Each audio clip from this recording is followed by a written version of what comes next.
Samara, eu sou redatora, publicitária, carioca, moro em Barcelona há 8 anos. Tenho uma filha de 2 anos. O que eu queria mesmo hoje era falar que eu gostaria de sentir culpa por não sentir culpa. E oi, meu nome é Luísa, eu sou roteirista, diretora, carioca, moro nos Estados Unidos há 13 anos, hoje em dia eu moro em Los Angeles. Eu tenho uma filha de 7 anos, tenho uma outra filha de 1 ano e 3 meses, e desde que eu tive minha segunda filha, minha culpa agora vem em dobro. E hoje a gente vai direto ao assunto, que o tema de hoje é culpa materna. E ninguém aqui tem tempo sobrando para a gente ficar ainda mais culpada. E para falar sobre essa questão tão presente na vida das mães, a gente convidou a Maíra Weinstock. Ela é psiquiatra, mãe de 2 e um ser iluminado, quase livre da culpa. Conta pra gente um pouco, Maíra, sobre você. Quer se Eu sou apresentar? Maíra, sou psiquiatra, sou do Rio de Janeiro, estou no Rio de Janeiro há 38 anos. E estou aqui nesse encontro hoje com vocês para a gente falar desse tema. Meu lema em relação à culpa é tipo, sai desse corpo que não te pertence. Exorcismo da culpa. É, Boa frase. Bom, na verdade, o que a gente queria começar perguntando para você é como é que você lida com seus filhos? Tipo, você ser psiquiatra ajuda você a lidar com a sua culpa? Ou você lá no fundo é mais psiquiatra ou é mais mãe? Como é que você lida com esses dois lados? é uma boa pergunta.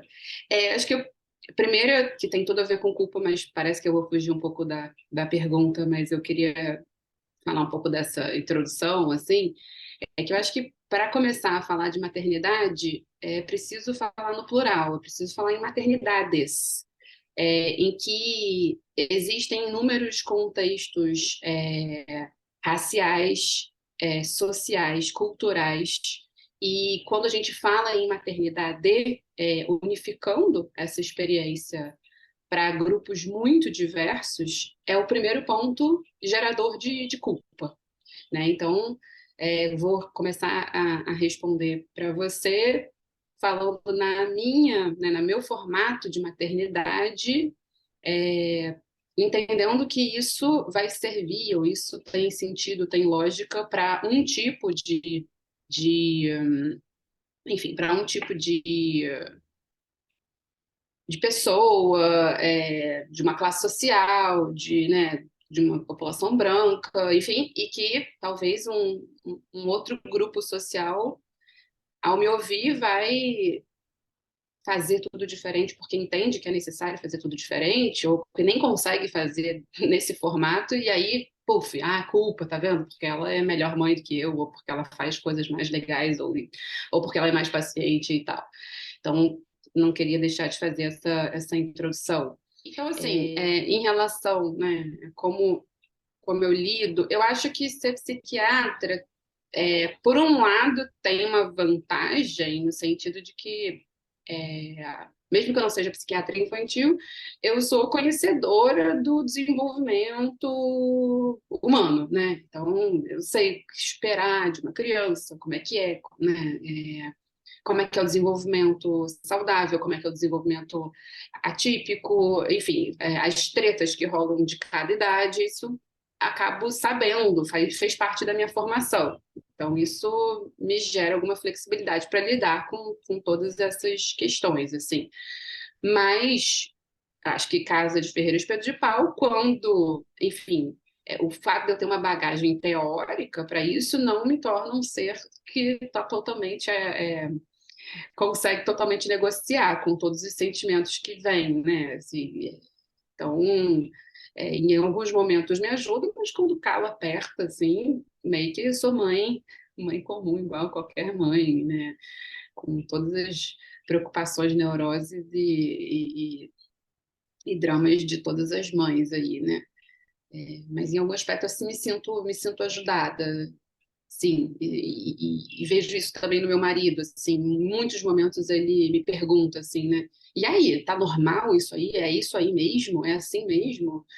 E eu sinto que também na medida que eu vou conversando com ele sobre, não, tá super certo, assim, tipo, tá super dentro do esperado do desenvolvimento, assim, essa treta era para acontecer mesmo, e aí isso traz um alívio, né? Traz um alívio se você sabe melhor com o que você está lidando, é mais fácil também de você tretar menos, sentir menos culpa, entender que é assim mesmo, sabe? Então, você tem umas ferramentas extras na sua caixinha de ferramentas, né? Talvez. Esse conhecimento teórico, assim. É. Então, explica pra gente, Maíra, assim, como psiquiatra, o que é a culpa? Qual é o conceito de culpa para você, assim? Como é que você definiria para um leigo? Eu acho que a culpa vem de uma sensação, talvez, de que não está fazendo as coisas certas ou das coisas que você gostaria de fazer, do jeito que você imaginou que seria, né? E aí, quando a gente não está falando de adoecimento, porque, por exemplo, a culpa é um sintoma muito presente em quadros depressivos, por exemplo, então, estou tirando essa galera, alguma mulher que tenha depressão pós-parto, ou alguma mulher que deprima ao longo da maternidade, ela vai ter culpa, porque isso é um sintoma depressivo comumente encontrado em quem está deprimido. Assim. Então, fora essa galera que está na categoria, né, de um transtorno que adoeceu, numa pessoa que está mentalmente saudável, eu acho que vem dessas expectativas de como eu deveria estar fazendo e como é que eu estou conseguindo fazer, né? E aí esse gap do que é ideal e do que eu dou conta, geralmente, né, pode ser um gatilho, um gerador de culpa, né? E você Acho acha que que piorou foi isso um isso. pouco com o acesso às redes sociais? Porque eu fico pensando assim, a minha mãe não tinha como comparar a maternidade dela com a maternidade de 500 mil pessoas, sabe? Então, será que isso piora um pouco, assim?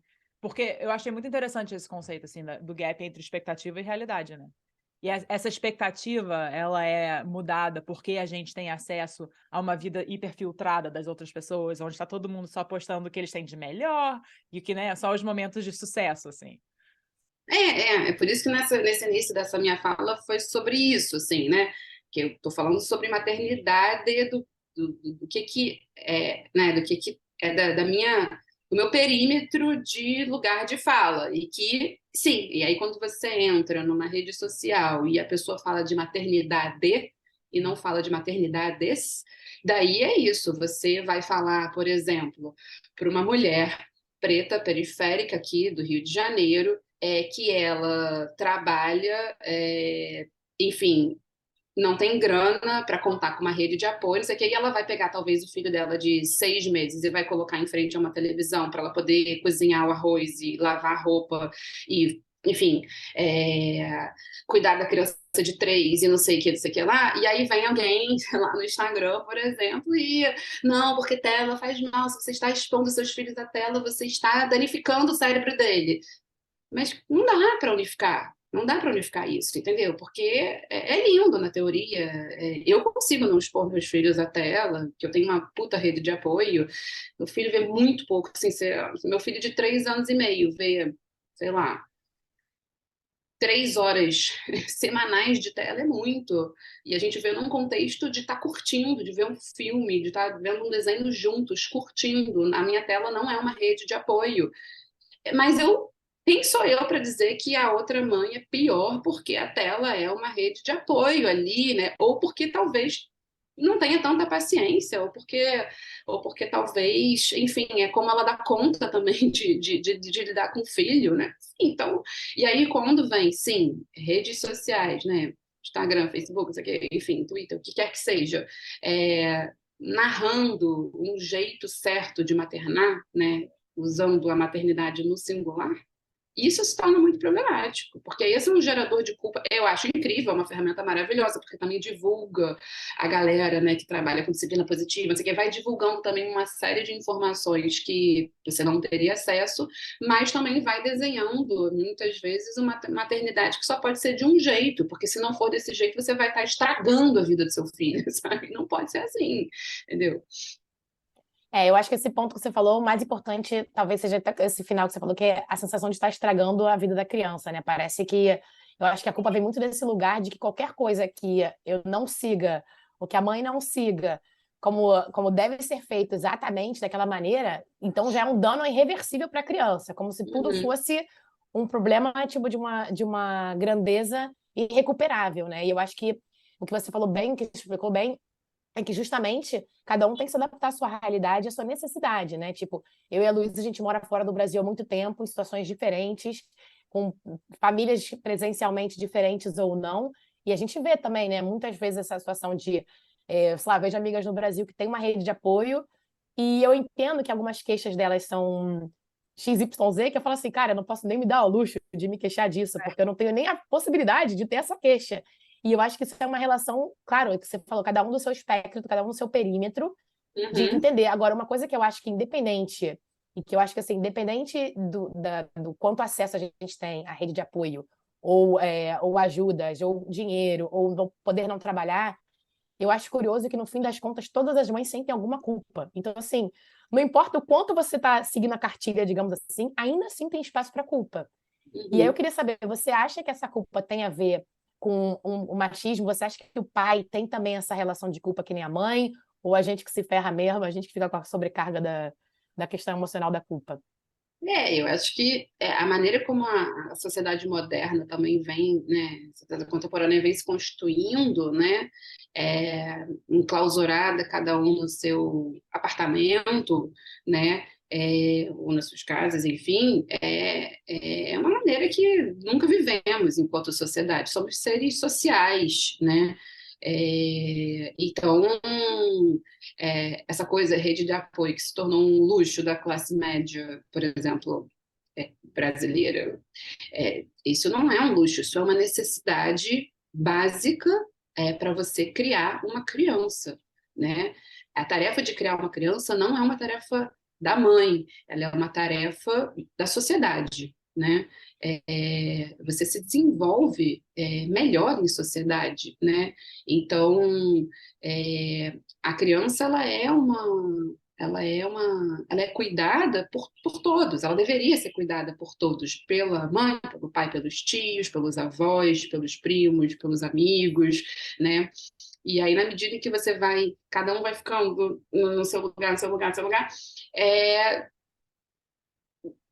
fica a mulher sozinha, né? E para mim isso não tem outro nome que não é machismo mesmo, assim, né? Fica a mulher sozinha responsável por essa criança. É óbvio que ela não vai dar conta, porque não tem como dar, não é humano dar conta. E, e é isso, assim, cadê o pai com culpa? Me apresenta o pai com culpa. Assim, não é biológico, eu não acredito que isso seja biológico, né? Eu não acredito que isso não tenha outro componente que não um componente social, de um machismo, né, estrutural, porque que a tarefa do cuidado é uma tarefa feminina, e aí você vai lá atrás, é a enfermeira, né? Né? Então, assim, as tarefas do lar, né? É a empregada doméstica, né? É a faxineira, não sei o quê, a professora do primário, a professora.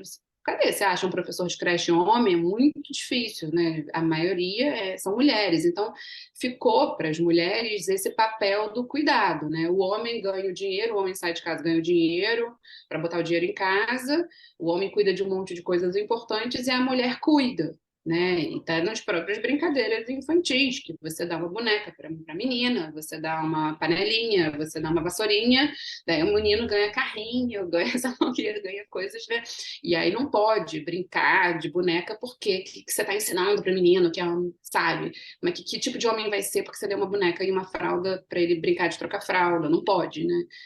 E aí é isso, assim, eu não conheço pai com culpa, não chega isso, até no nível de atendimento, assim, no consultório, quando eu atendo, geralmente essa temática ela é quase que exclusiva das mulheres, né?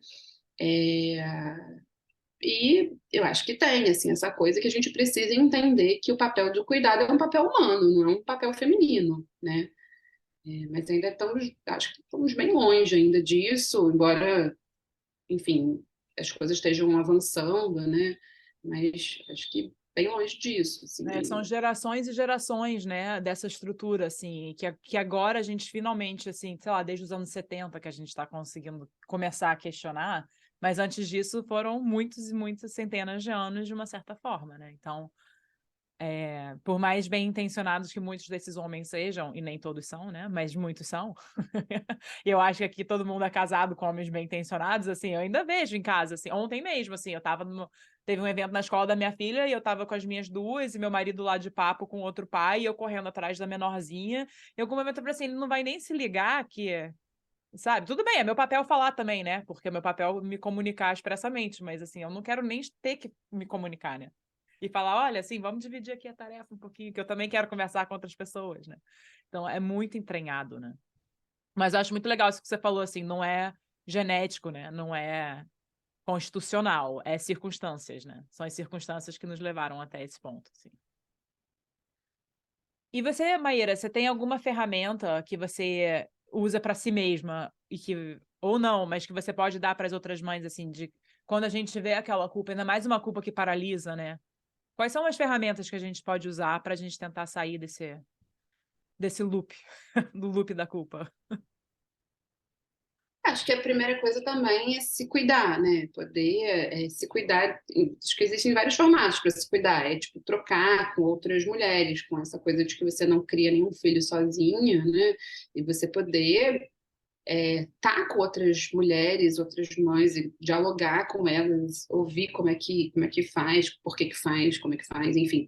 Acho que isso é muito, muito importante. E se cuidar no sentido mais individual, né? Tipo, é isso, tá? É muito pesado, assim, não tem como não ser pesado, porque aí você entende, assim, quando eu, né, no caso, entendo o desenvolvimento humano, a relação com uma criança, ela é absolutamente assimétrica.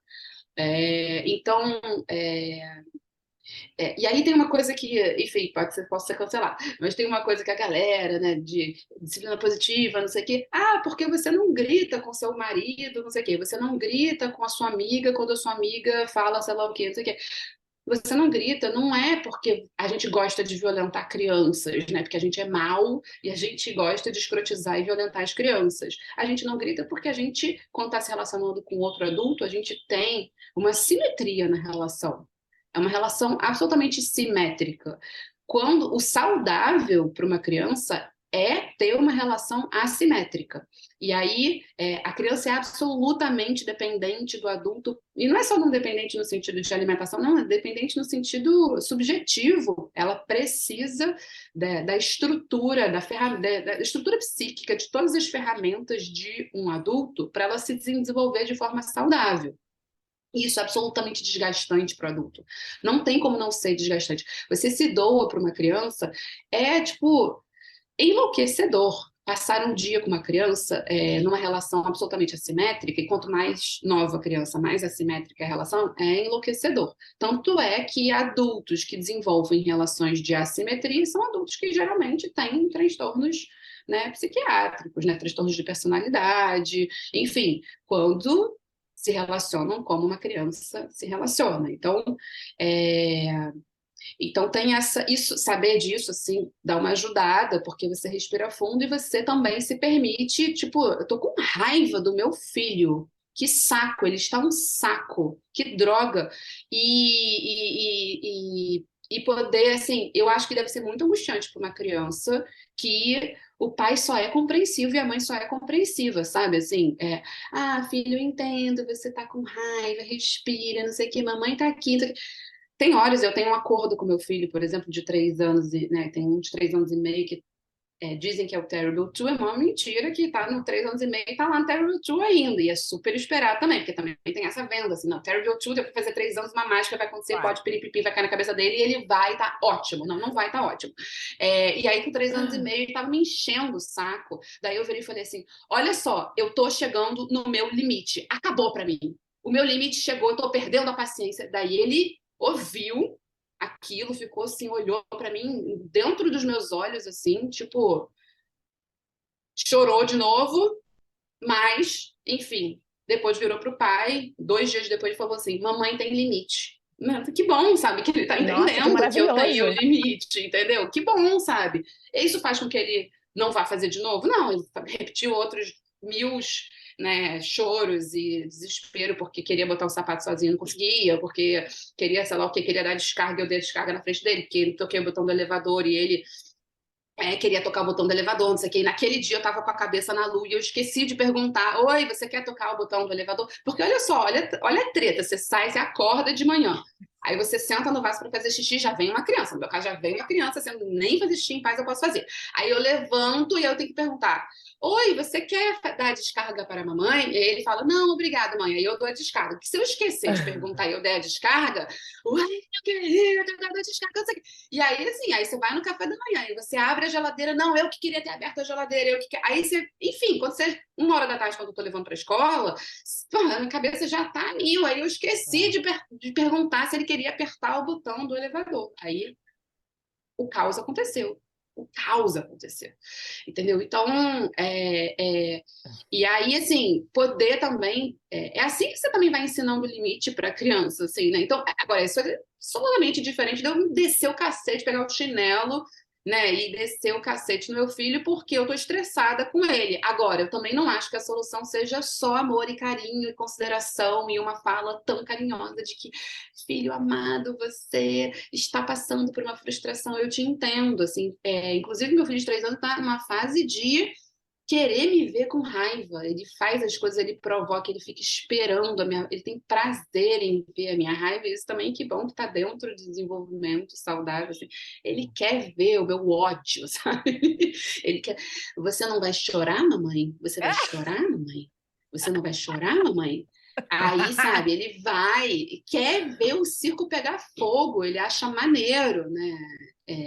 Então, ele está conhecendo as emoções, ele está testando, assim como a criança está testando se ela jogou a colher caiu lá na fase da introdução alimentar, ele também está testando o amor, a raiva, a frustração, o ódio, não sei o quê, e não acho que é só com amor que a gente vai dar. Quer dizer, eu estou sendo. Não acho que foi um pouco. Não é que não acho que é só com amor, porque eu não acho que é só na extrema compreensão que a gente vai educar. Eu acho que a gente pode dizer, eu também tô puta com você, eu também tô com muita raiva de você, eu também não tô feliz com você, eu também não tô gostando do que você tá fazendo. E aí a criança também vai lidar com isso, sabe? Que o mundo real é assim, né? No mundo real, a criança não vai só quando ela for adulta, né? Porque isso é uma coisa importante, que a criança um dia ela vai ser uma adulta que vai viver no mundo que a gente... E o mundo não é assim, né? O mundo não é todo 100% compreensível, né? Compreensivo. Então, assim, a gente também, nessas horas, de mostrar a nossa humanidade, a gente está mostrando como lidar com conflitos, né? Que é uma coisa que na vida acontece, assim. Eu vejo muito adulto hoje em dia, assim, que não sabe lidar com qualquer... E não é, assim, um conflito, uma briga, né? Assim, conflito, assim, de desejos que se opõem, né? Assim, eu sou professora de dramaturgia, eu sempre defino um conflito assim. São desejos que se opõem. E as pessoas não sabem, muitas vezes não sabem lidar, né? Isso talvez venha até da infância, eu imagino, assim, de uma criança. E eu acho muito perigoso esse mundo ideal, onde o papai e a mamãe só se amam, eles são lindos um com o outro, eles não brigam nunca, eles não se odeiam nunca. Agora, é diferente de você ter um escândalo escrotizado na frente da criança, mas você tem uma discussão com o seu marido e depois falar, ó, papai e mamãe brigaram, mas já ficou tudo bem, você me desculpa porque papai e mamãe brigou. Ou, filho, eu briguei com você, eu gritei com você, você me desculpa, eu estava errada, mas eu fiquei muito nervosa, eu perdi a paciência com você. Então, muito mais do que não escrotizar ou escrotizar a criança, dentro de um limite, claro, de não ser violento, né? Mas é muito mais do que você vai fazer com aquilo que você escrotizou a criança, né? Como é que você vai lidar com aquilo, né? Como é que você vai lidar com o conflito do seu filho ter visto você brigar com a sua mãe, ou de você brigar com o seu marido, ou de você, né, brigar com o irmão da criança, assim, de ver você perdendo a paciência dentro da sua humanidade, e você poder... Porque senão é isso, assim, eu já atendi pessoas que achavam que o casamento era problemático porque eu nunca vi meu pai e minha mãe brigada. E eu perguntei, mas você acha que eles nunca brigaram? Não, nunca brigaram. 50 anos de casado, nunca tiveram uma briga. Não, mentira. Eles conseguiram camuflar isso e fizeram você acreditar num relacionamento que não existe, né? Então... Eu acho uma coisa que mesmo. você está falando que é muito importante a relação dos limites, mas uma coisa também que me veio à cabeça é que, assim, eu acho que a parte da raiva também é uma forma de ser honesta com as crianças, sabe? Então, se alguma vez, óbvio, sem agredir, obviamente, nunca, assim, somos de uma geração que muitas crianças tinham algum tipo de chinelada ou coisa assim, não é uma coisa que eu gostaria de fazer com minha filha, nunca fiz, espero nunca chegar nesse ponto, e trato a minha raiva, digamos assim, para não chegar num ponto desse. Mas eu acho que uma coisa que é muito interessante dessa parte de você liberar um pouco a raiva é você ser honesto com a criança também, eu também tenho meus sentimentos, eu também tenho meus limites, e eu também, às vezes, não consigo controlar. Assim como você, criança, se joga no chão e não consegue controlar tal e tal emoção, eu também, às vezes, não consigo controlar tal e tal emoção. Eu acho que a gente também tem que deixar esse espaço para a criança entender que a gente também é um ser humano, né? Que a gente também tem nuances e que a gente não vai estar sempre, sim, perfeito, não sei o quê, falando maravilhosamente bem, né?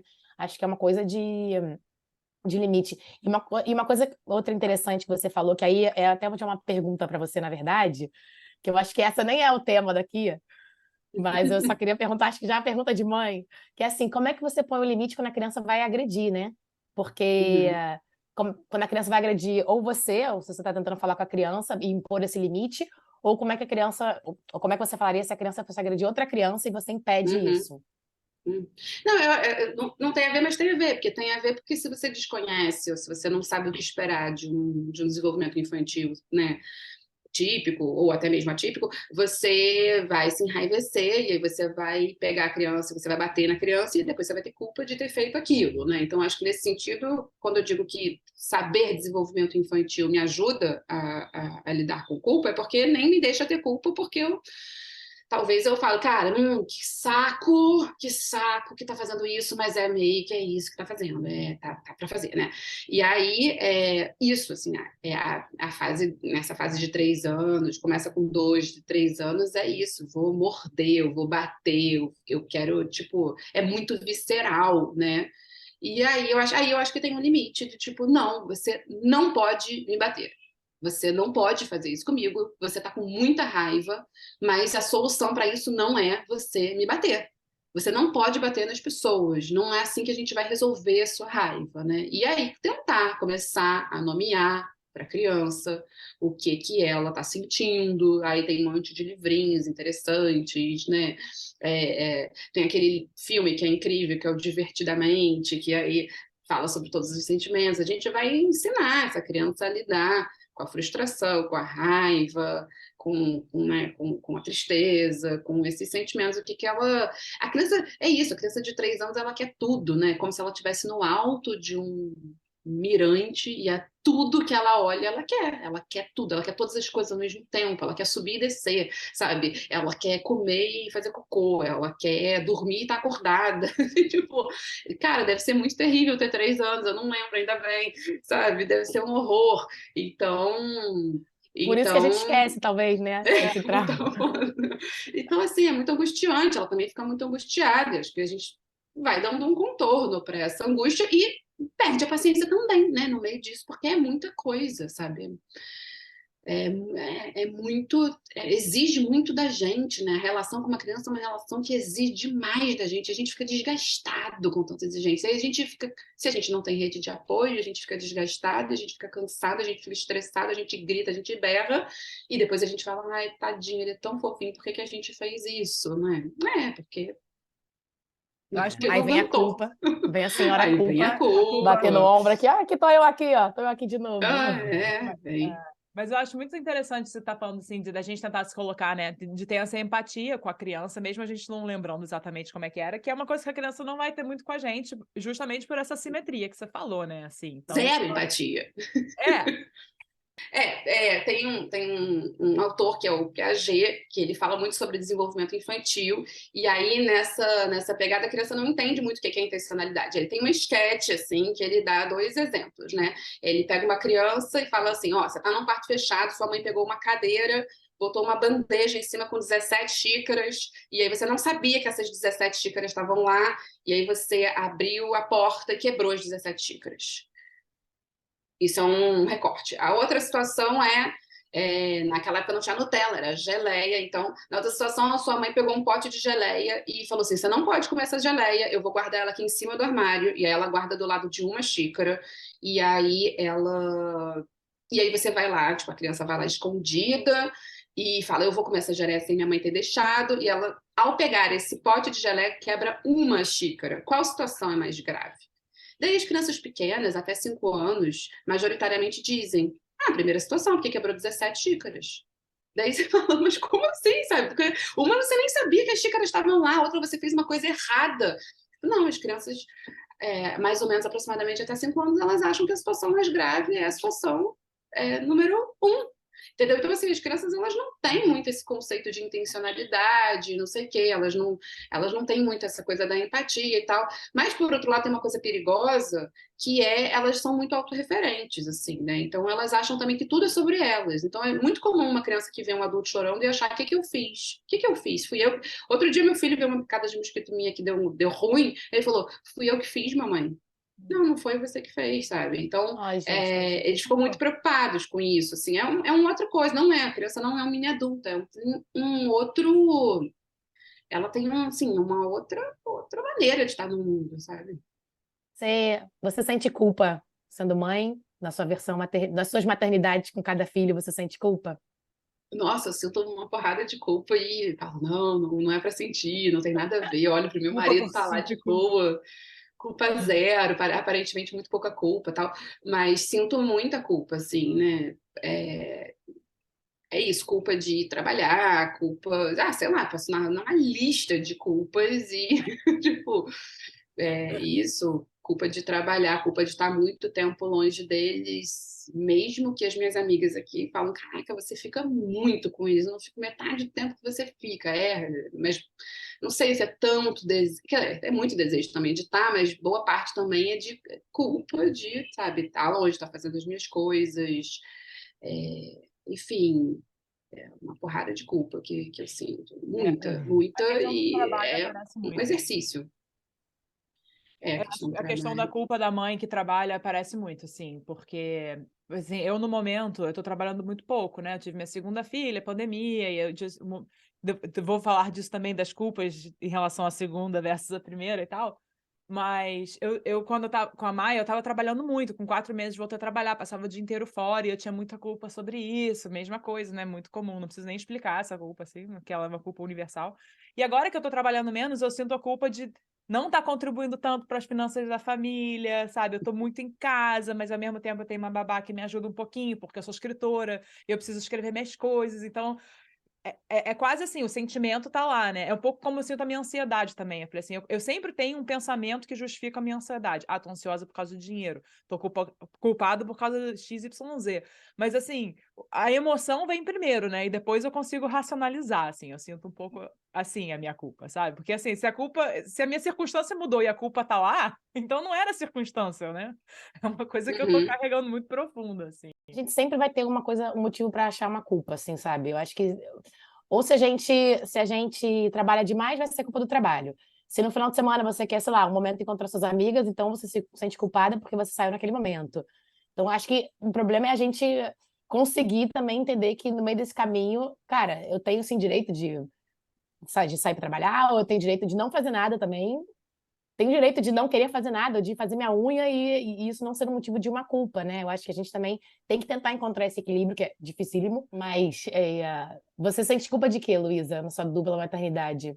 Então, até vai uma coisa que a Maíra falou lá no início, da culpa e depressão, né? Porque eu não tive pós-parto, graças a Deus, com nenhuma das duas, mas eu tenho depressão, né? E com a minha primeira, com a Maia, que tem 7 anos agora, e tudo estava falando de empatia, estava assim, sim, agora, né? A minha depressão veio quando ela tinha mais ou menos 1 ano. Só que eu não percebi, porque ela veio aos poucos, sabe? E então eu comecei a associar essa época com uma época muito difícil da maternidade. Tipo, caraca, quando faz 1 ano, é mó perrengue, sabe? Assim, tipo, eu racionalizei assim, sabe? Porque eu amo bebê, gente. Eu acho, assim, recém-nascido a melhor coisa do mundo. Assim, eu acho muito bom. Deus me Amo. livre. Eu amo. Sim, tá vendo? Mas eu amo, eu amo. Acho puerpério, assim, mágico. Mas aí, quando a minha depressão veio lá para 1 ano e tal, eu comecei a achar aquilo, assim, um saco, sabe? Assim, falei, cara, criança de 1 ano é um saco, elas são egoístas, elas não estão nem aí para mim, é uma solidão bizarra. E aí eu entrei num loop, assim, e eu passei 2 anos deprimida, que eu demorei muito para perceber que era isso, porque, né, a depressão, às vezes, ela vem aos poucos. Na hora que ela tava, assim, 100%, aí ficou óbvio, sabe? E aí agora que eu tô com a minha segunda e tô na análise e a depressão não veio, eu tô curtindo muito essa fase, porque a minha filha mais nova está com 1 ano e 4. E aí eu tô com essa culpa, entendeu? Porque eu falei assim, caraca, eu devia ter curtido muito mais a minha primeira. Vou chorar. Então a minha culpa é retroativa, sabe assim? Uhum. É Mas... difícil mesmo lidar com esse sentimento, ainda mais porque você acaba comparando a sua doação com uma com a outra, e que é injusto você fazer isso mesmo com você mesma, porque primeiro que você não é a mesma pessoa. a primeira maternidade, eu só tenho uma filha, né? Não tenho duas maternidades, mas eu entendo que eu sou a terceira filha, então eu entendo pelo outro lado, digamos assim, da filha final. E a mãe não é a mesma para cada criança, né? Nunca vai ser, a gente não é a mesma com ninguém. Cada pessoa tem uma demanda diferente da gente, independente do quanto a gente ama cada pessoa, né? Muito mais ainda com o filho. Então, você, na sua primeira filha, era a sua primeira filha, mesmo com a depressão, mesmo com todo o seu quadro emocional, era a sua primeira vez lidando com aquilo. E talvez na segunda você já tinha também essa forma de comparar e de falar assim, pô, agora eu tô comparando. Mas compara também quem é você, né? Não no sentido só do que você deu para elas ou não para carregar essa culpa, mas, cara, que bom que você conseguiu perceber isso, se recuperar e agora se doar de maneira diferente para sua segunda filha e também entender que isso não vem, que isso não é uma coisa que você não fez porque você não quis, né? Que você chutou o balde. Não, é reconhecer Não que as tinha limitações de cada questionamento. momento. E minhas circunstâncias mudaram também, porque assim, eu agora tenho muito mais rede de apoio, porque eu morava em outra cidade quando eu tive minha primeira filha, e eu tinha só a minha mãe. E que já é muito, né? Só minha mãe, gente, minha mãe é muito. E a minha mãe é uma avó muito presente, assim. Mas agora que eu tô aqui onde a família do meu marido mora, a gente tem uma ultra rede de apoio que a gente usa, que nos Estados Unidos é um luxo, gente, porque aqui é uma vida muito isolada, sabe? Também tem. As circunstâncias também mudaram, sabe? Então, assim, eu não que é a culpa por sentir culpa, sabe? Assim, é culpa ao quadrado, Uhum. assim, porque eu fico, gente, eu sei que não é muito racional, assim, era o que eu tinha ali pra dar, e eu acho que eu fui super bem. A minha filha de 7 anos é incrível, assim, ela é super bem ajustada no mundo. Então, mas essa é a minha culpa. E você, Samara? Quais são as suas culpas? Cara, eu acho que minha culpa principal é de trabalhar mesmo. Eu acho que. E aí eu tenho culpa na carreira, então eu tenho culpa da carreira e a culpa da maternidade, assim, cada hora uma tá jogando, entendeu? Cada hora uma tá ganhando. Então, eu sinto que eu não gostaria, não estou onde eu gostaria de estar na minha carreira, mas ao mesmo tempo eu não estou onde eu gostaria de estar porque eu decidi ser mãe. Então, eu sei que se eu não tivesse decidido ser mãe, provavelmente eu estaria em outro lugar. E eu não posso saber também isso, porque a gente não tem bola de cristal para saber como é que seria 3 anos atrás, né? Então aí eu falo, não, mas isso não quer dizer nada, porque eu também acho que eu sou uma pessoa muito melhor hoje, eu sou uma profissional melhor hoje, porque eu sei ser melhor pessoa hoje, por ser mãe. Mas ao mesmo tempo, eu acho que isso não condiz com onde eu gostaria de estar na carreira. E aí eu também não posso me doar mais, porque eu também não quero fazer hora extra para chegar amanhã e ser uma mega chefe de novo, como eu já fui. Então fica aquela coisa assim, cara, onde que eu me encaixo nisso aí? E aí fica esse pêndulo, uma hora a culpa cai na minha filha, outra hora a culpa cai no trabalho.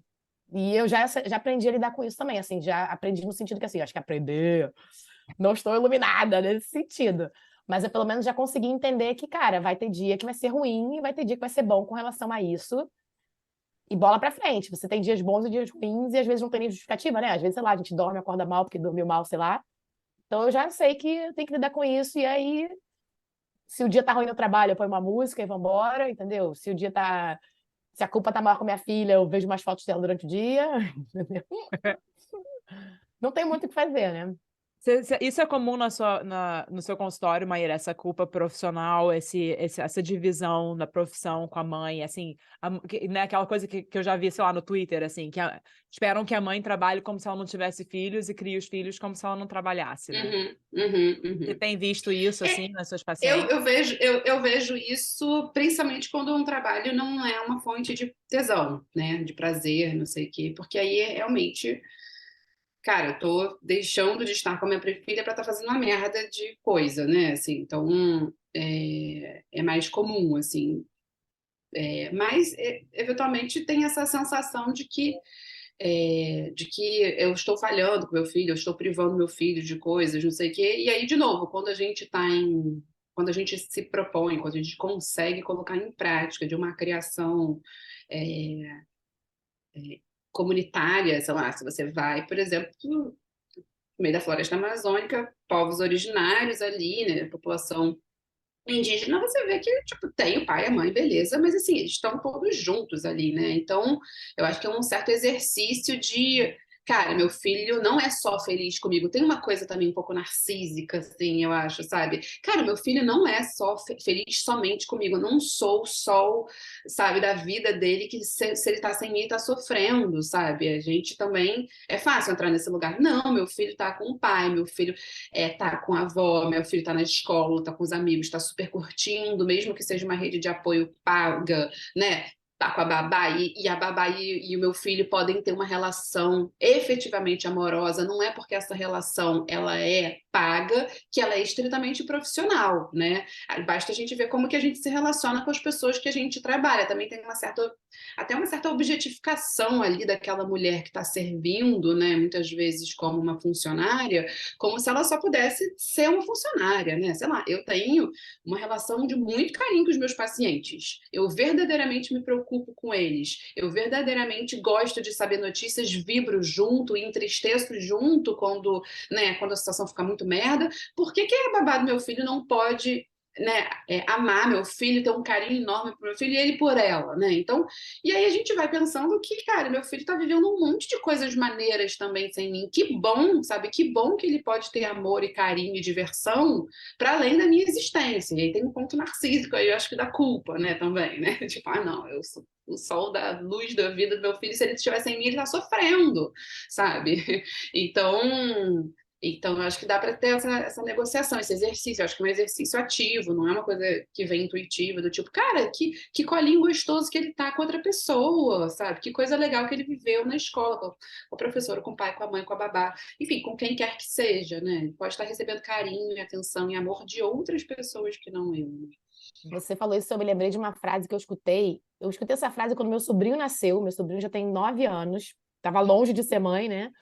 Mas me marcou essa frase que até hoje eu lembro, que foi a minha cunhada que disse que ela falou assim: quanto mais gente amar o meu filho, melhor. E para mim, acho que isso traduz muito o que você está falando, porque, sei lá, eu vejo quando eu levo minha filha para a escola, cara, ela vai correndo abraçar a professora, ela tá super feliz, ela fala o nome das professoras o final de semana inteiro, ela sente falta quando não vai, quando fica doente. Eu acho que essa ideia, esse conceito de quanto mais pessoas amarem meu filho, melhor, porque você sabe que vai ter mais gente querendo o bem dessa criança, vai ter mais gente que você vai poder confiar, que não vai fazer mal à criança, que vai querer o bem dessa criança, que vai, tudo que você falou, torcer junto, ajudar essa criança a desenvolver. Então, eu acho que esse ponto de a mãe absolutista, ele, na verdade, ele piora para todo mundo, porque ele piora para a mãe, que fica, né, se cobrando demais e fica achando que é tudo ela, e piora para todo mundo ao redor, a família ao redor, as pessoas na escola, as pessoas na rede de apoio, ou quem quer que seja que vai interagir com a criança. Então, realmente, o melhor é, pô, quanto mais gente puder estar presente com minha filha, estar desejando o melhor da minha filha, melhor para mim também, né?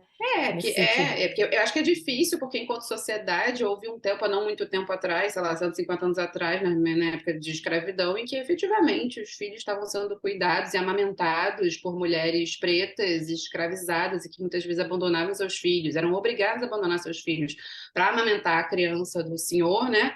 E aquilo era compulsório, obrigatório, escroto, né? Enfim, perverso, racista, enfim, tudo isso, né? Não que a sociedade tenha avançado muito, a gente temos uma questão aí racial ainda muito antiga que existe até hoje, não sei o quê, mas eu acho que individualmente se bate isso na sua cabeça, né, de que não vai estar bem com a babá, primeiro tentar desobjetificar essa mulher e entender como é que você está se relacionando também com essa mulher, né, se você explora essa mulher, se você não sei o quê, talvez ela esteja ali obrigada a trabalhar para você, porque senão não tem o que comer, mas se você também pode criar relações, as relações, o dinheiro é um tabu na sociedade, né? Quando atravessa dinheiro as pessoas rivalizam, se tem dinheiro não tem amor, muito nesse lugar, né, da prostituição. Se eu estou comprando sexo, eu não tenho, é uma coisa objetificada, sei que se eu estou comprando esse empregado, não sei o que, não tem relação. E acho que a gente pode repensar também, né, que o dinheiro não rivaliza com os afetos, ou pelo menos em algumas circunstâncias de relação, talvez na prostituição, certamente rivalize, mas enfim, em outras situações, o dinheiro não precisa rivalizar, acho que é isso que eu queria dizer, o dinheiro não precisa rivalizar com o afeto, né? E a gente pode se permitir com que seja uma rede paga ou uma rede familiar, que nosso filho seja amado por muitas pessoas, e isso vai ser benéfico para todas as pessoas, né? Tem até um caso que não fui eu que atendi, mas foi um caso, enfim, num grupo de estudos que eu frequentei, que foi muito interessante, que a criança se jogava no chão na hora que a mãe ia trabalhar, a criança enlouquecia, não sei o que lá, e o psicanalista da situação virou e falou assim, como é que você se despede da sua filha? Ela fala assim, mamãe tem que ir para o trabalho. Daí ele falou, mas você tem que ir para o trabalho? E a mãe falava, não, eu quero ir para o trabalho. uma tesão, meu trabalho, uma onda. Então começa a falar para sua filha que você quer ir para o trabalho. E em alguns meses, assim, 2, 3 meses, a criança parou, porque na visão da criança de 3 anos da época, a mãe estava sendo obrigada a deixá-la, sabe? Não, tem, sei lá, eu voltei para o trabalho com 40 dias do meu primeiro filho, porque eu quis, porque eu falei, caraca, tô muito tesão de atender essa paciente que me ligou mal e eu quero ir lá atender ela. Fui super, como é que meu filho vai ficar? Não deixei nada, deixei mamadeira, enfim, aí outras culpas, né? Mamadeira, chupeta, não pode, desmame, não sei o que lá. Fui embora trabalhar, não deixei nada, confiei que ele ia ficar bem, que eu ia fazer um atendimento e ia voltar para casa. Ficou bem, de fato. Mas, assim, foi mó, assim, voltei cheia de energia, sabe? Caraca, voltei a trabalhar, não sei o que, entendeu? Então, no meu caso, eu tenho uma tesão pelo meu trabalho, então... essas coisas, assim, que eu acho que a gente vai ensinando aos nossos filhos também que eles não são a única fonte de vida e de amor e de tesão da nossa vida, assim, né? Claro que eles são muito importantes, talvez até mais importantes do que qualquer coisa, mas que também tem outras coisas que sustentam a gente, né? A gente também tem prazer em transar, a gente tem prazer em beijar, em ir pra uma festa, ficar bêbada, a gente tem prazer em ler, a gente tem prazer em fazer porra nenhuma, a gente tem prazer em correr, a gente tem prazer em, sei lá, em outras coisas que não são eles. Eu acho que isso também é alívio para eles, assim, sabe? Caramba, mamãe é uma pessoa, ela existe, ela tem um monte de coisa. A gente está ensinando vida para eles, né? E não está ensinando morte. Nossa, que peso que é! Eu sou responsável pela felicidade da mamãe, que horror, sabe? Então, é bom também. Pois é, não ter culpa por eles serem tudo pra gente, mas não serem o suficiente, né? A gente tem que ter outras coisas além da maternidade. Total, Ela total, é não isso. vira 100% de nós, né? Apesar dela permear tudo. Mas é muito bom isso, né? Quanto mais gente amar, melhor. E eu acho que a criança fica mais tranquila, né? Que eu era uma criança, assim, hiper apegada à minha mãe. Eu tinha aqueles pânicos, assim, cara, se minha mãe morrer, fudeu. Porque não tinha muitas outras fontes de amor, que a gente morava fora, assim, eu não morava com a minha família e tal. E hoje em dia eu vejo que a minha filha, assim, minhas duas filhas são, assim, cara, amadas por várias pessoas, né? Eu fui, quando a bebê tinha uns 8 meses, eu levei a mais velha na Disney, passei o dia inteiro longe. Tinha sido a primeira vez, né? Porque eu não fiquei com ela um ano em casa, assim. E eu fiquei na minha cabeça assim, cara, eu vou chegar em casa e ela vai pirar quando ela me ver, que ela passou o dia inteiro com o meu marido, que ele tava entre emprego, assim, ela vai surtar, ela vai me ver, você sabe, com aquela fantasia, assim, né? Cara, eu cheguei em casa com a minha, com a Maia, com a mais velha, ela me viu, assim, deu aquele sorrisinho, foi direto pra irmã, sabe? Ficou muito mais feliz de ver a irmã do que de me ver. Achei ótimo! Deu aquele, tipo, ó, sabe? Que bom que ela tá assim, né? Maíra, a gente está chegando ao final. E para fechar, o que a gente gosta de fazer é contar um momento maternidade da semana. Pode ser qualquer coisa. A gente não vai julgar, a gente não vai sentir culpa, não tem problema. O que você quiser falar da sua semana aí, desafios ou coisas boas, o que passou com as tuas crianças aí. Eu fiz uma picaretagem essa semana. Talvez eu seja odiada por quase todas as mães que vão me ouvir. Fiz picaretagem mesmo. A minha sogra está gravemente adoecida, assim, e, e meu marido está fora. Tá passando a semana inteira. Ela não mora na nossa cidade, então ele está lá. E aí, vamos embora. Então, eu vou ficar com. Não é treta de maternidade dupla, é treta de maternidade dupla perto, porque meus filhos têm diferença de 2 anos e 3 meses. Então, eu tô com um de 3 anos e meio e um de 1 ano e 3 meses, né? E é terrível. E eu falei, bom, vou ficar aqui sozinha com as crianças. O de 3 anos e meio já frequenta a escola, e o de 1 ano e 3 meses ainda está em casa, com a Lu, que é a cuidadora dele. E aí, meu filho, de 3 anos e meio, fez uma febrinha, e aí eu falei, não deve ser nada, mediquei e mandei para a escola, porque eu precisava viver, precisava trabalhar, não ia dar para as duas crianças ficarem com a Lu de tarde, assim, não rolou.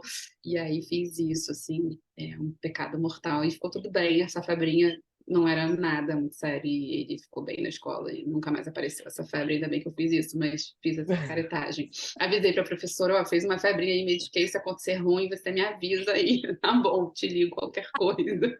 Mandei pra escola.